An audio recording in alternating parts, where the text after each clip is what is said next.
आफत काल परखियहि चारी, धीरज धर्म नेत्र अरुणारी।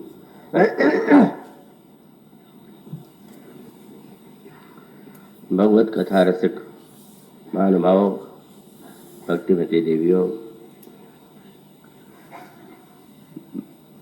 परम पतिव्रता अनुसुईया जी ने जनक नंदनी सीता को उपदेश देते हुए, और उस उपदेश के लिए उन्होंने स्पष्ट कर दिया, तुम्हारे लिए उपदेश की कोई आवश्यकता नहीं है, पर तुम्हारे माध्यम से यह जो मेरे द्वारा कुछ कहा जा रहा है सबके लिए प्रेरक और कल्याणकारी हो सकता है। उन्होंने कहा कि जो मनुष्य का, व्यक्ति का जो जीवन है वह तो द्वंद्वों से भरा हुआ है। उसमें अनुकूलता और प्रतिकूलता, संपत्ति और विपत्ति, जय और पराजय का क्रम चलता ही रहता है। तो संपत्ति में, अनुकूलता में, विजय में तो यही प्रतीत होता है, किसी व्यक्ति की मित्रता पर हम विश्वास करते हैं, पत्नी की जो प्रीति है उस पर हमें भरोसा होता है, और ऐसी स्थिति में, अनुकूलता में, जब किसी को हम धर्म का पालन करते हुए देखते हैं तो ये लगता है कि यह व्यक्ति बड़ा धार्मिक है। किंतु अनुसुईया जी का यह कथन है कि अनुकूलता में इन वस्तुओं की परीक्षा नहीं होती, परीक्षा तो प्रतिकूलता में होती है। और उस संदर्भ में सबसे पहले उन्होंने धैर्य का नाम लिया, धीरज। और इसका अभिप्राय यह है, और उसी को स्पष्ट करने के लिए भगवान शंकर के प्रसंग को चुना गया। भगवान शंकर महाकाल हैं, रुद्र हैं, और वे शिव हैं। शंकर हैं कल्याणकारी। इन दोनों में परस्पर बड़ा विरोधाभास है। तो यह जो सती और पार्वती जी के दो जन्मों की गाथा है, भगवान शंकर की प्रिया के रूप में सती, उनके जीवन में भगवान शंकर के प्रति निष्ठा, भगवान शंकर के प्रति उनके जीवन में एक समर्पण की भावना दिखाई देती है। किंतु सती ने उसका जो अर्थ लिया वो अर्थ संपूर्ण नहीं था, उस अर्थ में अधूरापन था। मानस में एक ऐसा प्रसंग आता है कि जब भगवान शंकर ने पार्वती जी को कथा सुनाते सुनाते सती का नाम लिया, सती का संबोधन भगवती पार्वती को दिया, तो सती के रूप में उनको पूर्व जन्म में पुकारा जाता था। भगवान शिव उन्हें संबोधित करते थे, लेकिन जब उन्होंने पार्वती जी को कथा सुनाते सुनाते सती शब्द का प्रयोग किया तो एक बार पार्वती जी चौंक पड़ी। क्या बात है, क्या मेरे श्रोता के रूप में मैं श्रवण करते हुए क्या मुझसे कोई भूल हो गई है कि मेरे पूर्व जन्म के नाम का स्मरण कर रहे हैं? वैसे श्रीमद् भागवत में यह शब्द आता है, और रामायण में भी इसी का संकेत है कि भगवान शंकर जब सती जी के स्वभाव में कुछ प्रतिकूलता देखते थे तो बहुधा उनको दाक्षायणी के नाम से पुकारते थे, दक्ष की पुत्री। बस उतना ही यथेष्ट था उनके लिए। और गोस्वामी जी ने भी जब कुछ ऐसा प्रतीत होता है कि जो भगवान शिव की मान्यता धारणा के अनुकूल नहीं है तो फिर वो उस शब्द का प्रयोग करते हैं। यदि कथा श्रवण करने गई और वो नहीं सुन पाई, नहीं श्रवण किया, तो गोस्वामी जी ने उसी एक शब्द के द्वारा का उनके कमी की ओर संकेत किया। कथा श्रवण के बाद जब भगवान शंकर और भगवती सती आगे की ओर प्रस्थान करते हैं, जब कथा श्रवण के लिए आ रही थीं, तो उन्होंने सती जी के लिए बड़े सुंदर शब्दों का प्रयोग किया। एक बार त्रेता युग माही, शंभु गए कुंभज ऋषि पाही, संग सती जग जननी भवानी। साथ में सती जी हैं, भगवान शिव की पत्नी भवानी है, जगत जननी। तो प्रशंसा में कई शब्दों का प्रयोग किया गया, पर यह प्रशंसा उनकी दृष्टि में तभी तक थी जब वे राम कथा सुनने जा रहे थे, और वहां जाने के बाद यदि उससे वे वंचित रही अपने स्वभाव के कारण, तो कवि की तो प्रशंसा और निंदा शब्दों के माध्यम से होती है। और तुरंत गोस्वामी जी सती जी के लिए उन विशेषणों का प्रयोग बंद कर देते हैं जो आते समय उन्होंने किया था। अभी तो उन्होंने यही कहा कि मुनि सन विदा मांग त्रिपुरारी, चले भवन संग दक्ष कुमारी। दक्ष कुमारी जा रही हैं, भवानी नहीं, सती नहीं और जगत जननी भी नहीं। और इसी प्रकार से भगवान शंकर के रोकने पर भी जब पिता के यज्ञ में सम्मिलित होने के लिए गई, तो भी गोस्वामी जी ने यही कहा कि कहीं देखा हर जतन बहुत, लेकिन रही न दक्ष कुमारी। शंकर जी ने बहुत समझाया, पर दक्ष कुमारी ने उनकी बातों को स्वीकार नहीं किया। तो ये तो पूर्व जन्म का नाम है। अब कथा में उनका नाम इस जन्म में पार्वती है, उमा है, और उन्हीं शब्दों में भगवान शंकर ने संबोधन किया। लेकिन जब अचानक उन्होंने सती शब्द का प्रयोग किया तो वे चौंके। दक्ष कुमारी तो नहीं था, पर पूर्व जन्म के नाम का स्मरण क्यों किया जा रहा है? और तब शंकर जी ने एक नई व्याख्या की।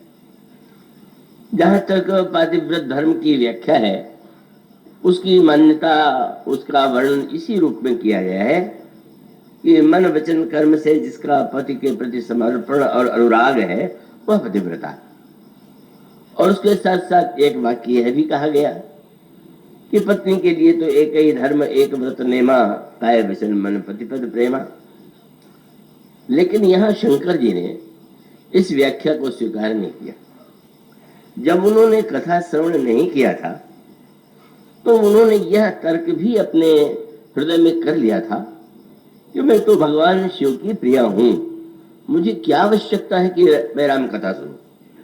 मैं तो पतिव्रताओं में शिरोमणि हूं, इसलिए राम कथा सुनना अन्य लोगों के लिए हो सकता है, मेरे लिए नहीं। तो अब वह एक बड़ा विचित्र संकेत है। धर्म और धर्म का अभिमान दोनों अलग अलग वस्तु है, और अधिकांश लोगों की समस्या यह है कि वे धर्म की अपेक्षा धर्म के अभिमान को ही जीवन में अधिक पाल लेते, और उसको अलग कर पाना अधिकांश व्यक्तियों के लिए कठिन है। इसका अभिप्राय है कि जब भी कोई व्यक्ति धर्म की कोई क्रिया करेगा या उसके द्वारा की जाती है, तो उस क्रिया की जो प्रेरक वृत्ति है वो क्या है। मैं आशा करता हूं कि आप एकाग्र होकर के सुनेंगे। मुझसे मनोरंजन की आशा तो आप नहीं कर सकते हैं। तो धर्म की एक प्रेरक वृत्ति है श्रद्धा। श्रद्धा बिना धर्म नहीं होगी। अंतःकरण में जब तक सच्ची श्रद्धा न हो, तब तक धर्म का पालन नहीं हो सकता। और दूसरा धर्म का प्रेरक है अहंकार। श्रद्धावान व्यक्ति भी धर्म का पालन करता है, और अहंकारी व्यक्ति भी धर्म का पालन करता हुआ दिखाई दे जाता है। किंतु ये जब अहंकार से प्रेरित व्यक्ति जब वो अलग नहीं कर पाता धर्म और धर्माभिमान को, तो उसके जीवन में धर्म गौण हो जाता है और अभिमान मुख्य हो जाता है। महाभारत के कर्ण के चरित्र के संदर्भ में जो भ्रांति विदेशी लेखकों के मन में उत्पन्न हुई, और इस देश में अनेक ऐसे विद्वान समालोचक हैं कि जिनकी यह मान्यता है कि कर्ण के चरित्र के प्रति महाभारत के रचयिता भगवान वेद व्यास ने बड़ा अन्याय किया।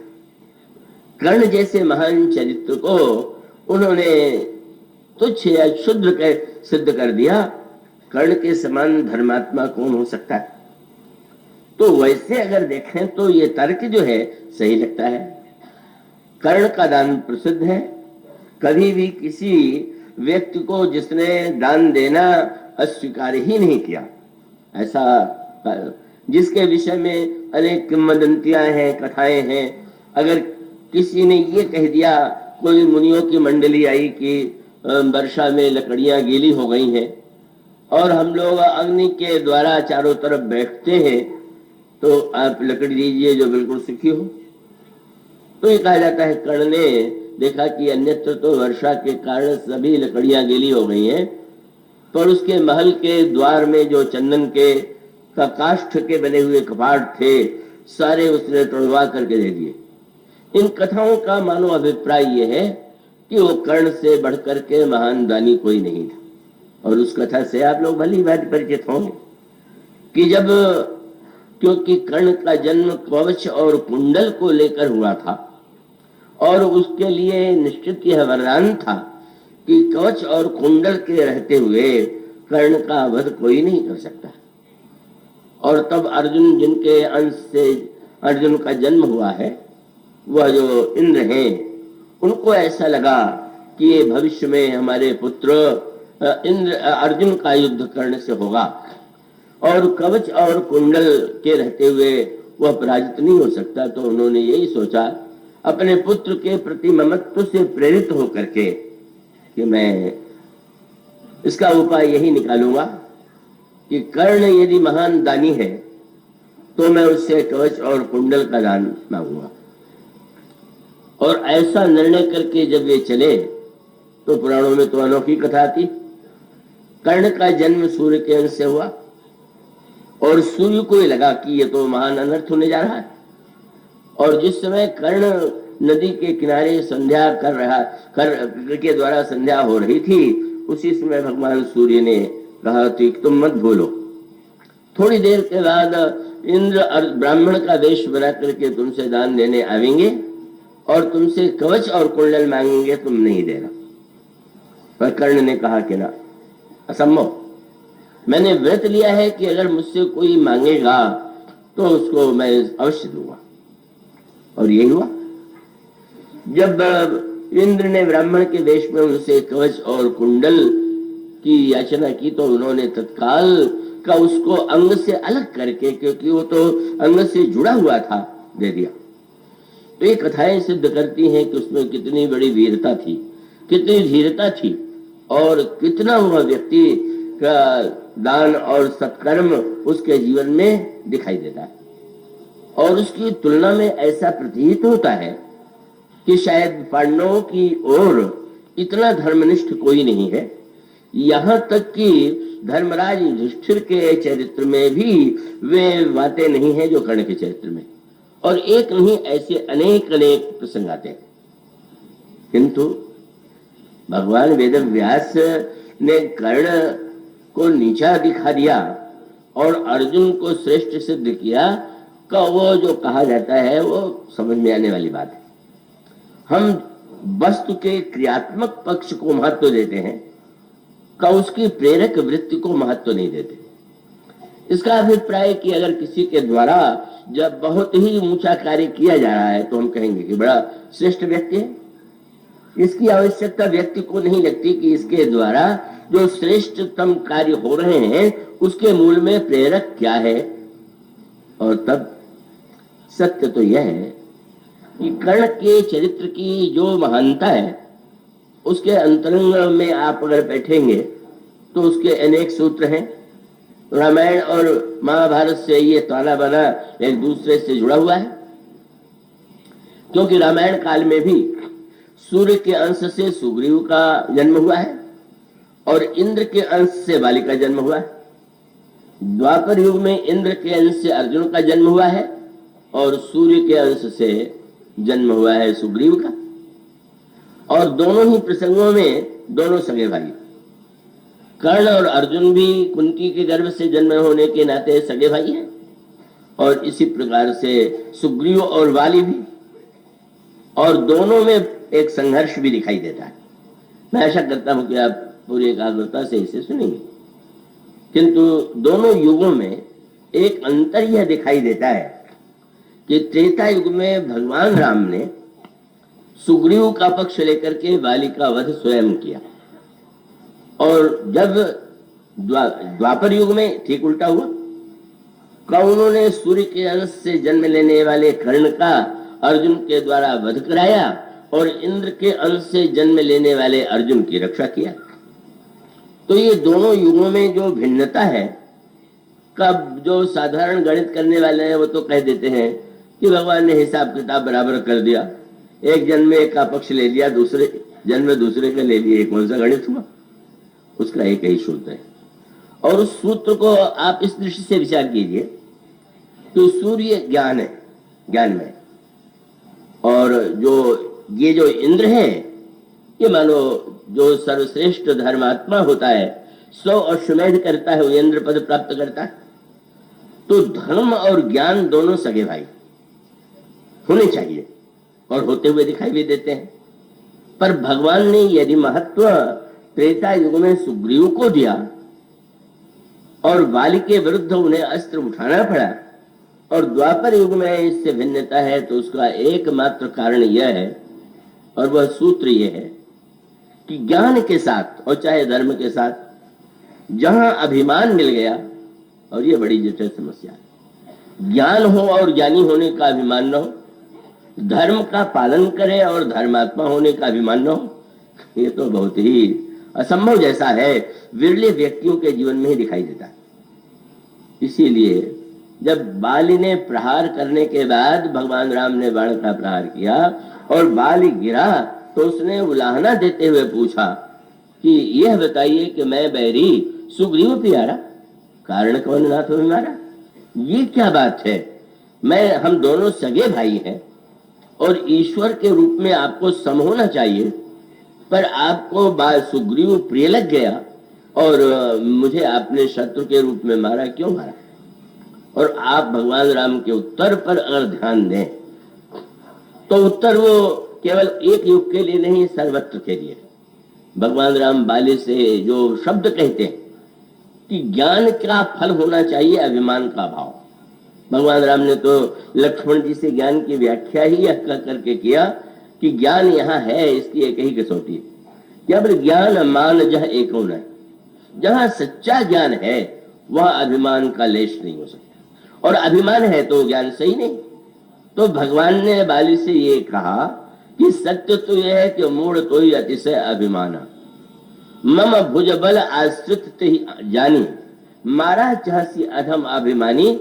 मानो प्रभु का तात्पर्य है कि चाहे धर्म हो चाहे ज्ञान हो, जब धर्म के साथ अभिमान होगा, ज्ञान के साथ अभिमान होगा, तो भगवान को प्रिय नहीं। धर्म के द्वारा अगर क्रियात्मक पक्ष होगा तो समाज में सम्मान मिलेगा, ज्ञान में भी अगर बहिरंग ज्ञान होगा, अभिमान युक्त भी होगा, तो समाज में उसकी पूजा होगी। लेकिन भगवान कहते हैं कि मैं तो अभिमान को स्वीकार ही नहीं कर सकता। और तब सूत्र वही है, कर्ण और अर्जुन में भगवान जिसको अंतर को करते हैं, बड़ा महत्व का सूत्र है। अर्जुन के द्वारा जो कुछ किया जाता है वह भगवान के आदेश है, और कर्ण के जीवन के जितने श्रेष्ठ कार्य हैं उसके मूल में अभिमान। एक उसके मन में, उस बहुत लंबे प्रसंग को नहीं लेना इस समय उपयुक्त होगा, उसमें एक प्रकार की हीनता की ग्रंथि थी। उसके साथ बाल्यावस्था में बड़ा अन्याय हुआ था, जिस तरह से उसको जीवन में झेलना पड़ा था, समाज में जब कभी कभी उसे तिरस्कृत होना पड़ा, उसकी पूर्ति के लिए उसने अपने का, उसको आप साधारण भाषा में कहें तो स्वाभिमान कहेंगे, पर वो तत्वतः वस्तुतः तो उसका अभिमान। मन उसने निर्णय किया कि मेरे प्रति जो लोग हीन भावना रखते हैं, मैं ये दिखा दूंगा अपने कार्यों के द्वारा कि दूसरों से मैं कितना आगे। अगर कोई ज्ञान देता है तो मैं दिखा दूंगा कि मुझसे बढ़ के दानी कोई नहीं। अगर कोई व्यक्ति योद्धा है तो मैं दिखा दूंगा मुझसे बढ़ करके कोई योद्धा नहीं। यह जो अभिमान की सूक्ष्म वृत्ति है, अगर विदेशी लेखक या यहाँ के लोगों के मस्तिष्क में बात आई तो वो अभिमान के भयानकता को महत्व ही नहीं देते। वो ये मान के चलते हैं कि वो कोई बात नहीं, वो ये मान के चलते हैं कि अभिमान है तो क्या बुरा, किंतु वो तो सत्य नहीं है। आध्यात्मिक साधना में समाज के संदर्भ में सामाजिक मान्यताओं की बात और है कि लोग क्या मान करके किसको महत्व देते हैं। और इसीलिए भगवान तो कर्ण को भी यही चाहते हैं, क्या वो उनकी तो एक ही इच्छा है, अभिलाषा है। और वह उन्हें एकांत में जब आप दुर्योधन के पास गए उस संधि का प्रस्ताव लेकर के, दुर्योधन ने निराश किया, भगवान लौटने लगे तो कर्ण से उन्होंने ये कहा कि तुम मेरे रथ पर बैठ जाओ। यह महाभारत की सांकेतिक भाषा। रथ पर बैठने की बात जब भगवान ने कर्ण से ये कहा कि तुम मेरे रथ पर बैठ जाओ तो उसका निहित व्यंग्य ये था कि मैं जानता हूं कि तुम अपने रथ पर तो मुझे बैठाओगे नहीं, वह तो अर्जुन का ही एक भाव है, पर चलो भाई कम से कम मेरे रथ पर मैं ही बुलाता हूं, तुम बैठ जाओ, आ तो जाओ मेरे पास। ईश्वर कहता है अच्छा तुम अपने आप नहीं आए तो मैं बुला रहा हूं, आओ। कर्ण बैठ गया और फिर भगवान ने बहुत समझाने की चेष्टा किया, तुम सोचो तो, तुम पुत्र हो सूर्य के और सूर्य का पुत्र अंधे के बेटे की सेवा करे, क्या यही प्रकाश का उपयोग है क्या? ये तो अंधा उस प्रकाश से तो कोई अच्छा लता हो ही नहीं सकता।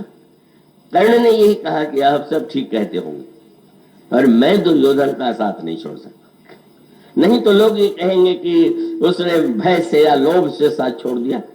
तो तर्क तो उसका फिर भी वही था। और यही नहीं, भगवान ने कहा कि तुम उसका परिणाम जानते हो।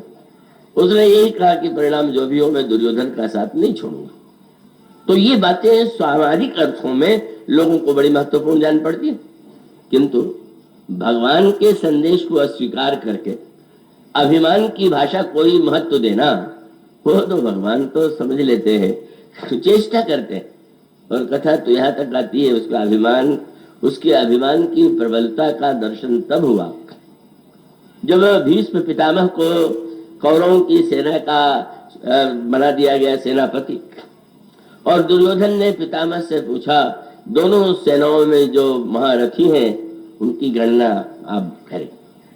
तो भीष्म पितामह ने सबका नाम लिया, कर्ण का नाम नहीं लिया। कर्ण तो इतना अभिमानी था कि थमथमा उठा, और दुर्योधन से भी नहीं रहा गया, क्योंकि दुर्योधन को सबसे अधिक भरोसा अगर किसी पर था तो कर्ण पर, भीष्म पर नहीं था, द्रोणाचार्य पर नहीं था। उन लोगों को तो उसने स्वीकार किया था नीति के दृष्टि से कि भाई ये लोग मन से तो पांडवों के पक्ष में हैं, कहीं तिरस्कार होने पर उधर न चले जाए तो इन्हें अपने पास ही रखना। पर उसका पूरा विश्वास था कि ये जो कर्ण मेरा सर्वदा साथी है, इसी के द्वारा मैं विजयी होऊंगा। तब दुर्योधन ने कहा महाराज क्या आप कर्ण का नाम भूल गए? भीष्म पितामह ने उस समय नीति का प्रयोग करते हुए कहा नहीं मैं भूल नहीं गया, पर मेरी दृष्टि में कर्ण महारथी नहीं है, वह तो अधिरथी, सबसे बड़ा योद्धा कर्ण, और उसको महारथी न कह करके अधिरथी कह दिया। इतना क्रोध आया और तब उसको स्पष्ट दिखाई दे गया कि मैत्री और अभिमान की तुलना में अभिमान उसे श्रेष्ठ है। क्या उसने तुरंत कह दिया कि वृद्ध भीष्म, मैं प्रतिज्ञा करता हूं कि जब तक तुम मारे नहीं जाओगे मैं नहीं लड़ूंगा। दुर्योधन के लिए लड़ने को तैयार है, अगर भीष्म ने अपमान कर दिया, अपमान क्या अगर अधिरथी बता दिया तो तुम जीवित रहोगे। अब जिस युद्ध के प्रारंभ में कर्ण पहले मान के चले कि भीष्म तो मरेंगे ही और बाद में मैं लड़ूंगा, पर वो नहीं, उसने कह दिया कि मैं बिल्कुल किसी तरह नहीं लड़ू, और सचमुच 10 दिन तक युद्ध नहीं किया। पर भगवान कितने कृपालु हैं। लोग कहते हैं कृष्ण बड़े कूटनीतिज्ञ थे, आजकल कूटनीति की भाषा लोगों के लिए अधिक प्रिय है। भगवान कृष्ण ने जो ही सुना, आपने कर्ण से कहा कि मैंने सुना है कि तुम भीष्म पितामह के रहते हुए युद्ध नहीं करोगे। हाँ, मेरा अपमान किया है उन्होंने, मैं युद्ध नहीं करूंगा। तो भगवान कृष्ण ने कहा कि 9 तो 10 दिन इधर से लड़ लो, बाद में उधर से चले जाना। अब आप इसे कूटनीति कहिए, हम तो भगवान के भक्त हैं तो हम उनको कूटनीति दिखाई दे, पर भगवान तो अंतिम क्षण तक प्रयास करते हैं कि धर्म और ज्ञान जो है एक दूसरे के साथ होना चाहिए। दुर्योधन के रूप में अभिमान का साथ ज्ञान का पुत्र सूर्य का पुत्र दे, यह उचित नहीं। तो इसका अभिप्राय यह है कि अगर हमारे धर्म के मूल में अभिमान ही अभिमान है तो लोक में तो वजह बिकेगा, उसको तो सम्मान मिलेगा, पर धर्म सच्चा कब होगा? बोले श्रद्धा बिना धर्म नहीं होगा। श्रद्धा ही के द्वारा जिस धर्म का पालन किया जाता है वही धर्म सच्चा धर्म है। यह अभिमान कि मैं शंकर की पत्नी हूं, पतिव्रता हूं, जगत वन्य हूं, मैं राम कथा क्यों सुनूं, यह अभिमान था कि पतिव्रत धर्म था, बड़ा विभाजन करना कठिन। उस समय सती शब्द का प्रयोग करते हुए शंकर जी ने व्याख्या को बदल दिया। बोले धन्य सती, सती नाम तो लिया पर पहला शब्द का धन्य हो सती। आश्चर्य है, पूर्व जन्म का नाम ले रहे हैं। महाराज बड़ी कृपा करके आपने ये शब्द कहा, क्यों? कहा लोक दृष्टि से तुम्हें सती नाम पूर्व जन्म में मिला, पर मेरी दृष्टि में उस नाम की सार्थकता इस जन्म में जितनी है पूर्व जन्म नहीं थी। क्यों? बोले तुम्हारे सतीत्व का अभिमान, जिस अभिमान से तुमने न केवल राम कथा का तिरस्कार किया अपितु मेरी वाणी को भी अस्वीकार कर दिया, मेरे समझाने को भी तुमने महत्व नहीं दिया, मुझसे असत्य भाषण दिया।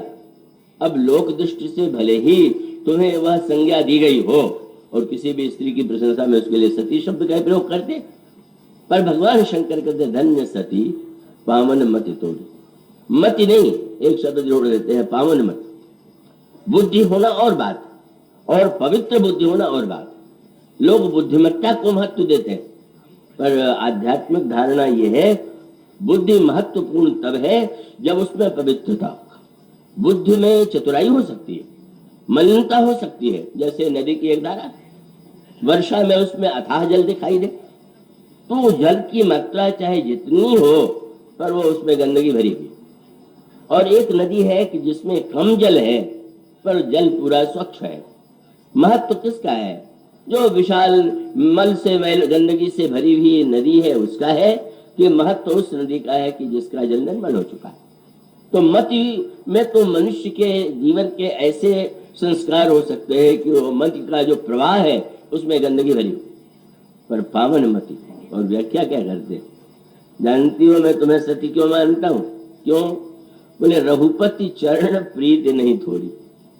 व्याख्या बदल गई। पतिव्रता का प्रेम अपने पति में होना चाहिए। शंकर जी कहते हो तुम सती धन्य इसलिए हो कि तुम्हें भगवान राम के चरणों में तुम्हारी रति है। क्या उत्तर है?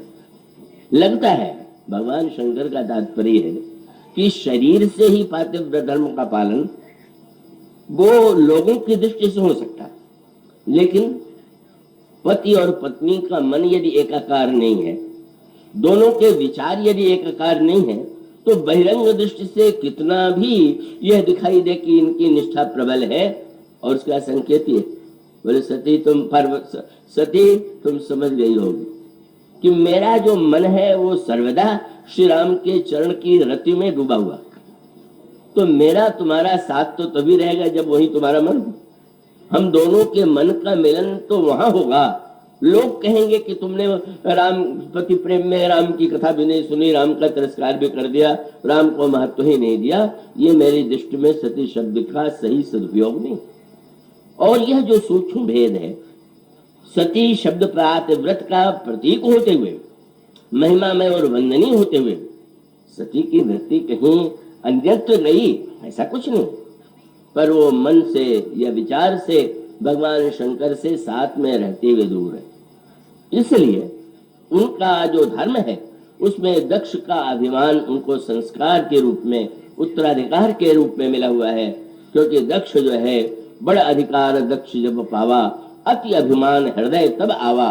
मानो पिता के अभिमान का जो संस्कार है वह उनके अंतःकरण में उत्तराधिकार में मिला हुआ है, और उनका धर्म भी अहंकार से ही प्रेरित है और अहंकार के द्वारा ही संचालित। और तब फिर वह जो वर्णन आता है, जब सती का अगला जन्म लेती हैं और अगला जन्म लेते हुए वही पार्वती मूर्तिमती श्रद्धा बन गई। जो सती पूर्व जन्म में जिनका नाम सती था, अगले जन्म में पार्वती हैं और पार्वती जी को गोस्वामी जी कहते हैं भवानी शंकरो वंदे श्रद्धा विश्वास रूप में। पर श्रद्धा के लिए श्रद्धा की वृत्ति का रूप क्या है, और वो दिखाई देता है पार्वती के चरित्र में। पूर्व जन्म का वह पिता का संस्कार, अब उनका जन्म कहाँ हुआ। उनकी माँ मैना और उनके पिता हिमालय। हिमालय अचल है, अडिग है, जो अपने विचार में, अपनी आस्था में, अपने निष्ठा में अडिग। और मैना बुद्धि ही है, सात्विकी बुद्धि है, और इस तरह से विचार का अविचल निश्चय और एक सात्विक बुद्धि के दोनों के मिलन से श्रद्धा रूपा पार्वती का जन्म होता है। जहाँ पर अविचल निष्ठा होती है, विचार होता है, जहाँ पर सात्विक बुद्धि होती है, वहीं श्रद्धा के रूप में पार्वती जन्म लेती है। पर जन्म ले लेने के बाद भी जो समस्याएं आती हैं, और वहां पर सर्वत्र यही संकेत कि वो सात्विक बुद्धि भी विचलित हो जाती है, घबरा जाती है। अविचल निश्चय भी कुछ क्षणों के लिए ऐसा लगता है कि जैसे दिख गया, और उसका दृश्य कब सामने आता है। पार्वती का जन्म हुआ, चारों ओर आनंद का साम्राज्य छा गया। देवर्षि नारद आते हैं, देवर्षि नारद के चरणों में प्रणाम किया। का उनका कुछ, जिस समय वे आए थे वो जन्म के कई वर्षों के बाद आए थे, और हिमांचल ने और मैना ने देवर्षि नारद के चरणों में प्रणाम करके कहा, कहो सुता के दोष गुण मुनिवर हृदय विचार। महाराज, मेरी कन्या में क्या दोष है, क्या गुण है, आप विचार करके बताइए। अब नारद जी ने जब फल बोलने लगे, तो नारद जी ने कहा कि कन्या तो तुम्हारी हुई है पूज्य सकल जग माही, यही सेवत कछ दुर्लभ नहीं। तुम्हारी पुत्री तो संसार में पूजित होगी, वंदनीय होगी, इसकी पूजा से लोगों की कामना पूर्ण होगी। हिमांचल को संतोष नहीं हुआ। महाराज, प्रशंसा तो सभी कर देते हैं, पर कोई कन्या में दोष है। तो आपने कहा अच्छा, तो तुम सुनना चाहते हो तो सुनो जे अब अवगुण दो चारी। अब दो चार अवगुण है, वो भी मैं तुम्हें सुना दूं। जानते हो तुम्हारी कन्या का विवाह किससे होगा। अगुण, अमान, मातु पितु हीना, उदासीन, सब संशय छीना, जोगी जटिल अकाम मन, नगन अमंगल वेश, अस स्वामी यही कह मिली हरिहस्त असरे। 9 अवगुण गिना दिए। क्या इसको जो पति मिलेगा वो गुण रहित तो होगा, मान रहित तो होगा, माता पिता होंगे नहीं, क्या उदासीन स्वभाव का होगा, किसी विषय में विचार नहीं करेगा कि क्या पवित्र है क्या अपवित्र है, भीख का भिक्षा याचन करेगा। जब ये सुना तो बुद्धि तो घबरा गई। क्या फल बता रहे। अरे, जिस कन्या के उस गुण, जिसको ऐसा पति मिले, उसका जीवन तो दुर्भर हो जाएगा। कैसे है हमारी कन्या, क्या अच्छी हमारी कन्या की प्रशंसा कर रहे हैं। कहा जोगी जटिल, योगी होगा, अकाम, उसके मन में काम होगा ही नहीं, नग्न रहेगा।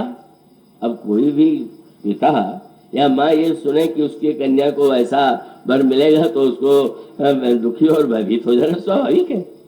ऐसा वर जिसको मिलेगा वो बेचारी कन्या का जीवन तो पूरा बोझ बन जाएगा। और तब जब नारद ने देखा, अब यहाँ पर आप देखें संतों का मनोविज्ञान क्या है। भगवान नारद जी जानते हैं कि इस सती पार्वती भगवान शंकर की शक्ति है, और ये भी जानते हैं कि भगवान शंकर और पार्वती का विवाह हुआ। चाहते तो प्रारंभ में बता देते कि तुम्हारी कन्या का विवाह शंकर जी से होगा। कहने की पद्धति पर आप ध्यान देंगे, वो कहने ये लगे कि ऐसा जो वर होगा उससे विवाह होगा। क्यों, पहले क्यों नहीं बता दिया। क्योंकि देवर्षि नारद एक नई दृष्टि जो संतों के द्वारा मिलती है, संत जो व्यक्ति को देता है, और वह तब जब घबरा गए तो हिमालय ने घबरा करके कहा कि महाराज, उर्धर धीर सुन के एकदम एक बार तो विचलित हो गए, पर उन्होंने धैर्य धारण किया और फिर मुनि जी के चरणों में प्रणाम करके कहा, महाराज कहे नाथ का करिए उपाय।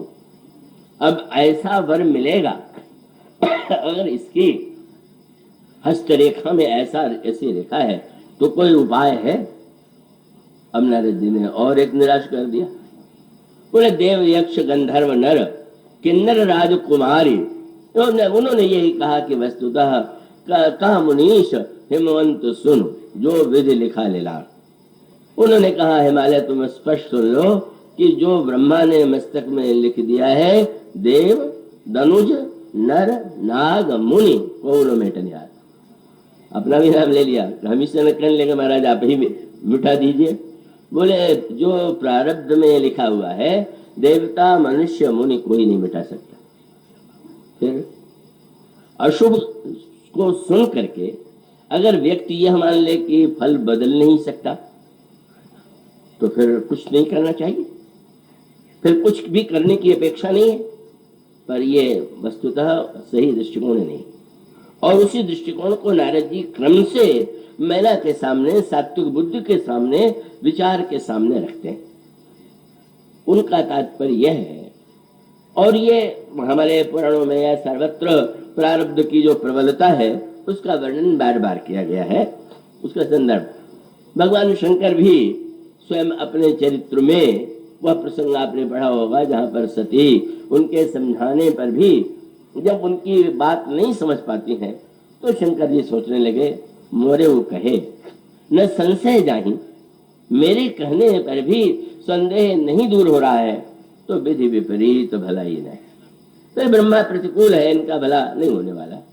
पर फिर बोले हरी इच्छा, भावी बलवाना, लगता है कोई अनिष्ट होने वाला है, भावी बड़ी प्रबल है। पर उसके साथ उन्होंने एक शब्द जोड़ दिया, और ये शब्द ही बड़े महत्व का शब्द है। अगर केवल यह मान ले भावी बलवाना, प्रारब्ध बलवाना, तो व्यक्ति में निष्क्रियता आ जाएगी। लेकिन आप देखते हैं का प्रत्येक व्यक्ति ही नहीं, डॉक्टर भी यह जानता है कि शरीर का अंत कभी न कभी होता है। जीवन का जो अंत है वो मृत्यु है। लेकिन किसी भी स्थिति में जब आप डॉक्टर के पास जाते हैं, अगर वह यह मान ले, अगर आप कल्पना कीजिए कि आप कोई व्यक्ति अस्वस्थ हो और वो डॉक्टर के पास जाए और डॉक्टर उससे कहने लगे कि अरे क्या दवा के चक्कर में पड़े हुए हो, शरीर तो नासमान है, यह मृत्यु तो अनिवार्य है, तो क्या बड़ा प्रसन्न होगा रोगी कि बहुत बड़े महापुरुष के पास पहुंच गए? मानो उसकी वो भूमिका नहीं, वो तो अंतिम क्षण तक वो प्रयत्न करेगा। प्रारब्ध क्या है, भावी क्या है, यह मान करके अगर व्यक्ति अनिवार्य मान करके निष्क्रिय हो जाए तब तो बहुत ही कुछ न करने का ही मार्ग प्रशस्त हो। इसलिए मानो उसकी भूमिका वो जो वही यहाँ पर नारद जो है कमस संत नारद के द्वारा इसी क्रम को बताया गया। जब ये कह दिया कि हिमालय किसी प्रकार से मस्तक में लिखा हुआ बदल नहीं सकता, तो व्याकुल हो गए महाराज। तब तो फिर कुछ नहीं करने की बात है। वो कहा नहीं, मैं एक उपाय बताता हूँ। अब उसी बात को इतना घुमा के उन्होंने बताया, हाँ एक उपाय है कि जो तप करे कुमारी तुम्हारी, तो भावी मेट सके त्रिपुरारी। अगर तुम्हारी कन्या तप करेगी तो शंकर जी भावी को भी मिटा सकते हैं। और व्याख्या क्या कर रहे हैं, ये जो वर के दोष मैंने बताए हैं, अब संसार में किसी के में हो तो अनर्थ है, लेकिन मैं देखता हूं कि जे जे वर के दोष बखाने ते सब स्योपह मैं अनुमाने। जितने दोष है वो शंकर जी में पूरे घट रहे हैं। तो एक ही उपाय है कि विवाह अगर शंकर जी से हो जाए तो विवाह का फल भी ज्योतिष का फल भी घट जाए, और शंकर जी तो साक्षात पूर्ण पुरुष है, वो दोनों ठीक हो सकता है। घुमावदार बात लगती है तो उसके पीछे तात्पर्य ये है कि उनके अंतःकरण में निष्क्रियता या एक निराशा या निश्चिंतता नहीं उत्पन्न करते। तब उनका तब एक ही उपाय कि तुम्हारी कन्या यदि तपस्या करे तो भावी भी बदल सकती है, और भावी इस रूप में नहीं बदलेगी, कि इतने गुणों वाला जो पति होगा नहीं मिला, गुणों वाला पति वही मिलेगा, वही अवगुण पर जो विवाह शंकर सन होई, तो दोषो गुण सम कह सब कोई। शंकर जी की विशेषता यही है कि वो तो आभूषण भी धारण करते हैं, तो रत्न और सोने का नहीं। जो सर्प बिच्छू और इस भयावने जंतुओं का धारण करे तो उसको भी तो यही कहेंगे कि शंकर जी का आभूषण है। तो जहां पर सर्प आदि भी आभूषण हो जाते हैं, इसलिए मैं तो यही कहूंगा कि तुम अपनी कन्या से यह उपदेश दो वे कि शंकर को पाने के लिए तप करें। याद रखिएगा, बिना तप के भी मिलने वाली, वो तो शक्ति ही उनकी है, पर वे क्रमशः पहले प्रारब्ध की प्रबलता और फिर आश्वासन देने के लिए कहते हैं तुम्हारी कन्या को तपस्या करना चाहिए, कह करके चले गए। अब वहां पर संवाद होता है हिमालय और मैना का। हिमालय से भी अधिक भयभीत मैना हो गई। माँ का हृदय है, पिता की अपेक्षा उसमें और भी अधिक वात्सल्य होता है। पति एकांत पाई कह मैना, नाथन में समझो मुनि बैना। ये कह क्या रहे हैं, बड़ा घुमावदार, मैं समझ नहीं पाई। पहले कहते हैं बड़ी सुलक्षणा कन्या है, फिर कहते हैं ऐसे अवगुण होंगे ऐसे पति होगा, फिर कहते हैं जो लिखा हुआ है वैसे ही होगा, फिर कहते हैं शंकर जी से विवाह हो जाए तो सब ठीक हो जाएगा। मैं समझ नहीं पा रही हूँ। तो मैं तो एक ही प्रार्थना करूंगी कि जो घर बर कुल होई अनूपा, करिए विवाह सुता अनुरूपा। ऐसा बर ढूंढिए मेरी कन्या के लिए जिसका घर बहुत अच्छा हो, बर स्वयं बहुत सुंदर हो और कुल भी पवित्र हो। और महाराज अगर ऐसा वर न मिले, मुनि जी जैसा कह रहे हैं, तो न तो कन्या वर रहे कुमारी, कन तो माम प्राण प्यारी। मेरी कन्या कुमारी रहे, ये मुझे स्वीकार है। ऐसे व्यक्ति से विवाह होकर के दुख पावे, उससे अच्छा तो कुमारी रहना। पर वहां पर फिर वर्णन आता है, श्रद्धा रूपा मैना समझ गई उनके अंतर्द्वंद को।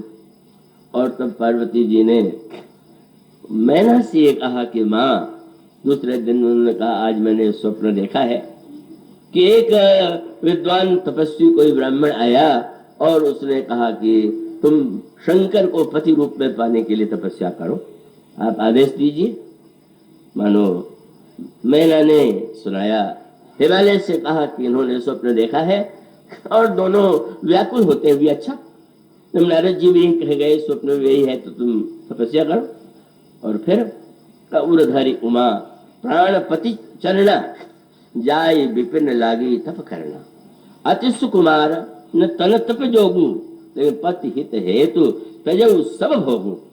अत्यंत सुकुमार है, अत्यंत कोमल है, शरीर तपस्या की योग्य नहीं है, पर वो अनुराग का ऐसा बल है कि सब कुछ छोड़ करके भगवान शिव को पाने के लिए तपस्या कर रही।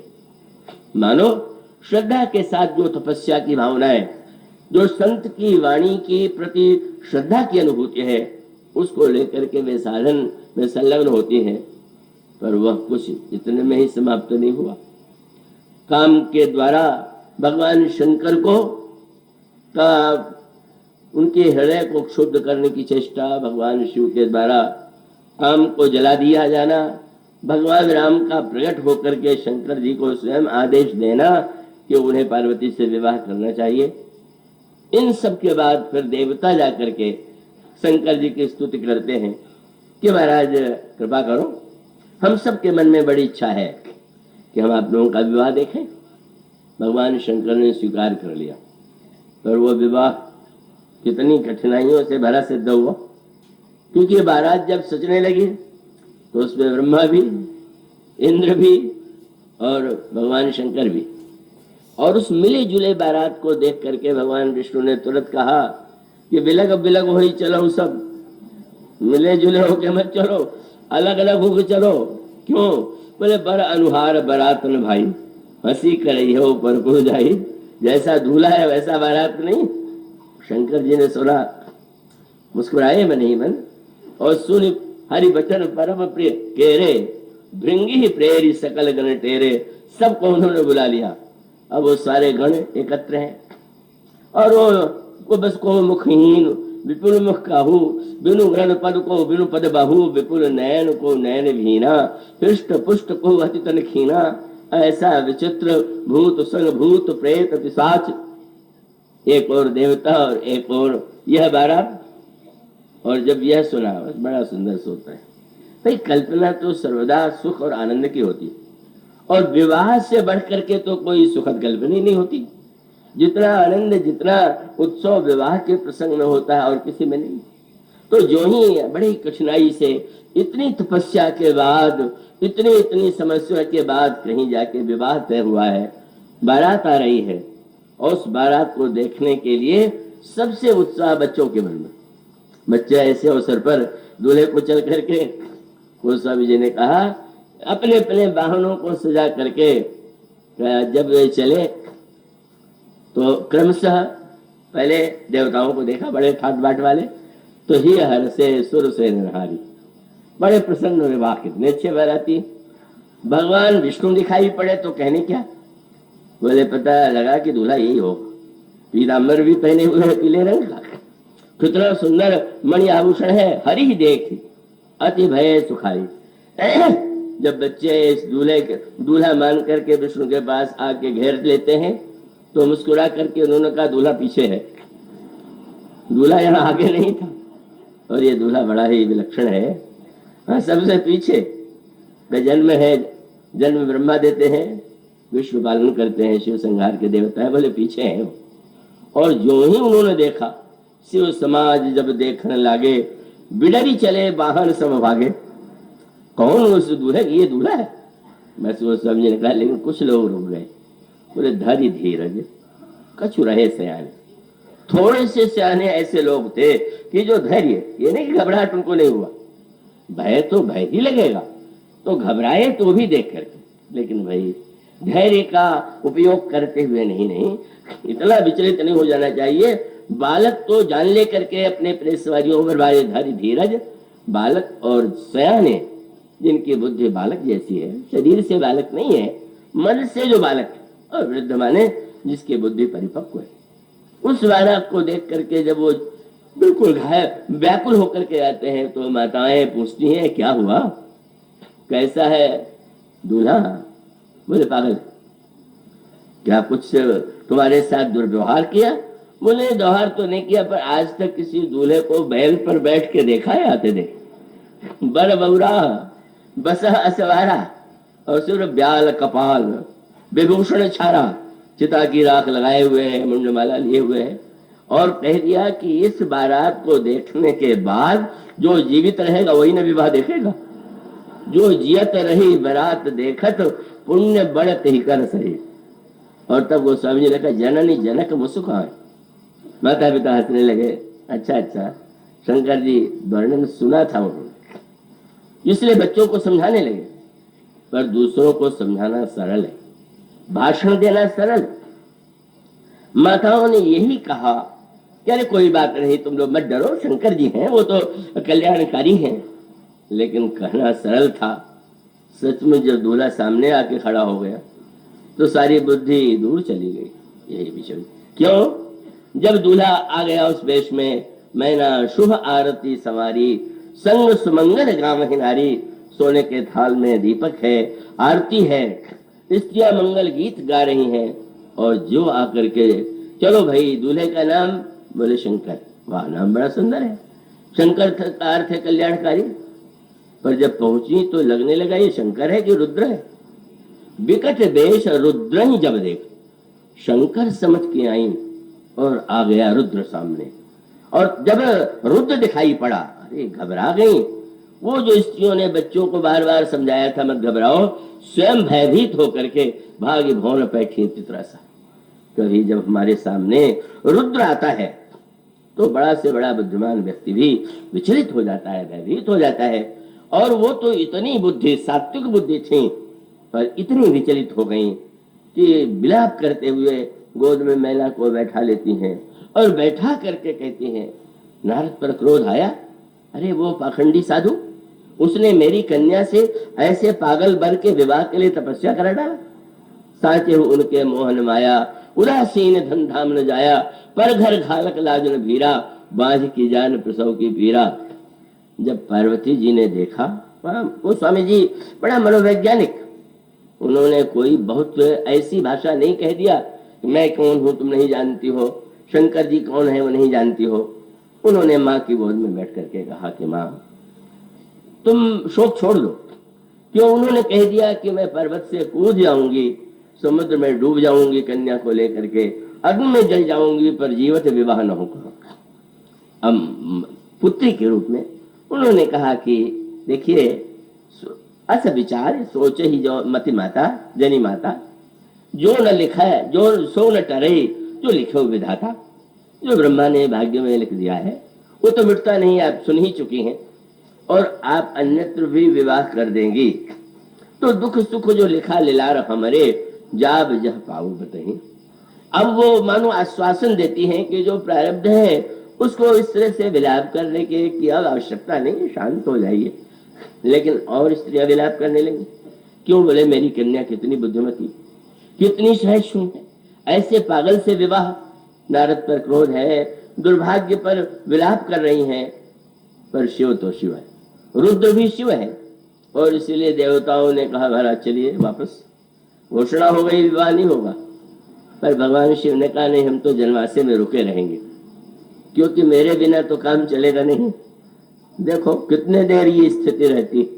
और जो समझते थे, लिखा हुआ है कि शंकर जी रुष्ट होकर के कैलाश से नहीं चले गए। अभी तो लिखा हुआ है शंकर जी जहां जनवासा गए, महेश जहां जनवासा। और तब यह संकेत आता है, नारद जी को मिला समाचार, महाराज आज आपकी दशा, आपने जो किया है क्या होने जा रहा है। तब वो सप्तर्षियों को लेकर के आते। मानो हमारी जीवन में जब कोई विपरीतता भीषण रूप में आती है, हमारी कल्पना से बिल्कुल उल्टी आ जाती। जहां इतनी मधुरतम कल्पना विवाह की, वहां रुंडमाल भस्म और ये इससे सजा हुआ नग्न दूल्हा, बड़ा से बड़ा बुद्धिमान भी विचलित हो जाता है। लेकिन सत्संग की आवश्यकता। मानो समाचार सुनित होने गिरे, गौने तुरंत निकेत। और तब जब पहुंचे, अकेले इसीलिए नहीं गए, अकेले भाई कितना क्रोध है, कैसा दुर्व्यवहार हो, इसलिए सप्तर्षियों का आप लोग भी चलिए। और फिर उसके पश्चात जो संवाद होता है, इसका अर्थ है कि जीवन में ऐसे क्षण आते हैं कि जो बुद्धिमत्ता से का दावा करने वाले अधिक से अधिक व्यक्ति जो भयभीत और विचलित होते हैं। पर सत्संग की भूमिका यही है कि देवर्षि नारद ने यही कहा कि आप इतने दुखी क्यों हैं। और क्रोध आ गया, मेरे कन्या की चिंता मैं नहीं करूंगी तो तुम करोगे। बड़ा क्रोध था, बड़े ही आक्रोश में। और तब नारद जी ने कहा कि पहले ये निर्णय हो जाना चाहिए कि तुम इनकी कन्या हो कि ये तुम्हारी कन्या। यहीं पर वो आध्यात्मिक बोले, मैं ना सत्य सुनो मम बानी जगदम्बा। जिससे तुम पुत्री समझ रही हो तुम्हारी माँ, चिंता इनको तुम्हारी होनी चाहिए, उल्टी हो गई बात, तुम इनकी चिंता कर रही हो। और तुम जो ये कह रही हो कि मैं नहीं विवाह करूंगी, तुम क्या कहती हो? वो शंकर जी के पास ही रहती हैं, तुमको लगता है मेरी गोद में है। अजा अनाज शक्ति विनाशिनी सदा शंभु अर्धंग निवासिनी, जग संभव पालन लय कारिणी, नहीं इच्छा लीला बपधारणी। जब यह सत्संग में मैना को पार्वती के स्वरूप का ज्ञान हुआ, बुद्धि रूपा सत्य की बुद्धि जो विचलित होने जा रही थी, सत्संग के द्वारा वह स्थिर होकर के इतना नया अनुभव प्राप्त होता है कि उस सत्संग के बाद पहला कार्य हिमालय और मैना ने यही किया कि तब मैना हिमवंत आनंदे पुनि पुनि पार्वती पद बंदे। दोनों ने पार्वती जी के चरणों में प्रणाम किया और उसके पश्चात विवाह का समर्पण का, मानो समर्पण की जो भावना है उसके पहले मैं समर्पण करने वाला हूं, यह अभिमान भी सत्संग के द्वारा नष्ट हुआ। और तब जो अविचल दिखाई देता था हिमालय, वो अभी दिखता था, वो जो मैना थी वो भी भयभीत थी। लेकिन सत्संग के द्वारा सुस्थिर होकर के जब वो समर्पण भगवान शिव की वस्तु भगवान शिव को अर्पित है, यह वृत्ति जब आती है, मानो सूत्र वही है कि श्रद्धा की परीक्षा, धर्म की परीक्षा तो विपत्ति काल में ही है। और इसीलिए अनुसुईया जी ने कहा कि विपत्ति ये जो आपत्काल परखिए चारी, धीरज धर्म मित्र नारी। इसके बाद की चर्चा कल होगी। बोलिए सिया